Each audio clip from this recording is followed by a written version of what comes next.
my name's Kirsten and welcome to my channel.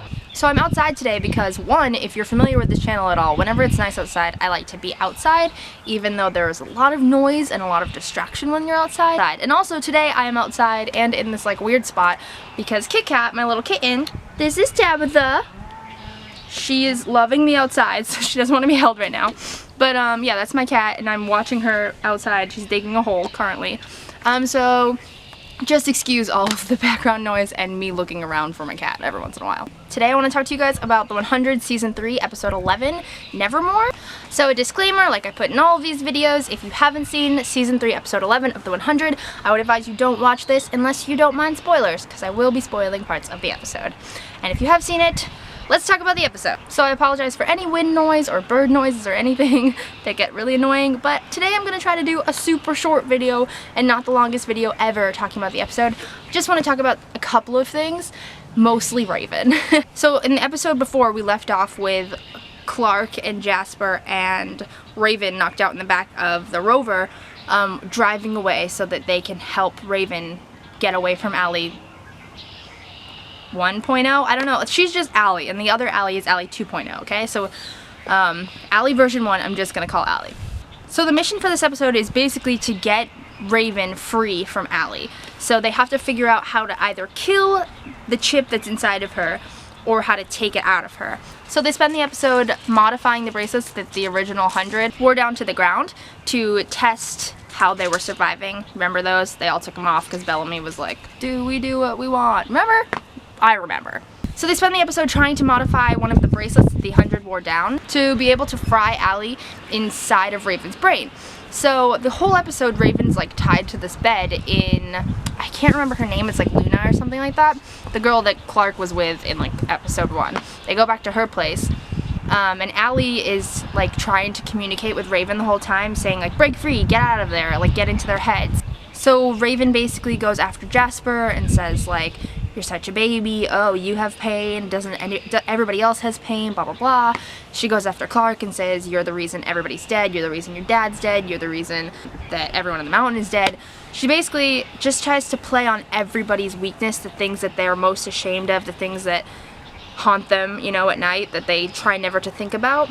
And then she goes after Bellamy, and Bellamy's like not letting it bother him, but it's definitely bothering him. And then the girl, I think her name is Luna, I can't remember, I'm sorry, overhears them that Bellamy was definitely part of the crew that went and murdered her father. So from that, she rushes in. Raven sees her, therefore Allie sees her, and they all know where she is. So it becomes this mad dash to get Allie out of Raven's head and get out of there before Allie can come get them and ruin everything, because Allie knows that Clark has Allie 2.0.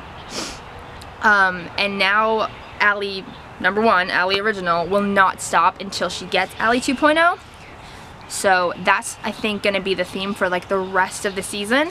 But yeah, so in the end of the episode, they end up frying Allie. It looks like they pretty much made Raven brain dead, which honestly, no one believed that they did that. Then Clark takes her scalpel and she cuts the back of her neck like they did to Lexa. So a tie back to taking Allie 2.0 out of Lexa's head, which I was like, yes, I was so excited. And then all of a sudden, it just starts seeping out of Raven's head. So like the fried version of Allie is just like seeping out of her head. And then they realize that they can save everybody else. They just have to cut Allie out of their necks. And that is pretty much the gist of the episode. So some of the things that really struck me in this episode were, one, when Monty killed his mom. I was so sad for Monty because there's not much that Monty could have done. His mom was over Octavia, and no matter how much Octavia hurt her, she wasn't going to stop because she can't feel the pain. Because when Allie's in you, when you're in the City of Light, there is no pain.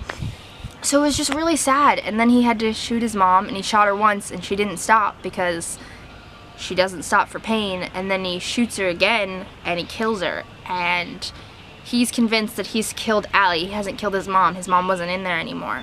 But when they take Allie out of Raven, he realizes that his mom was still in there. He just had to save her.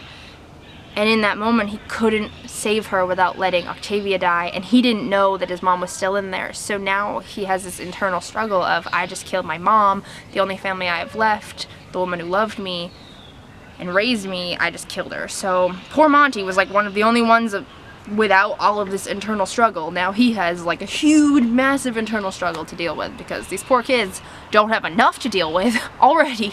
But anyway, it makes good TV, so that's okay. I just feel kind of really, really bad for Monty.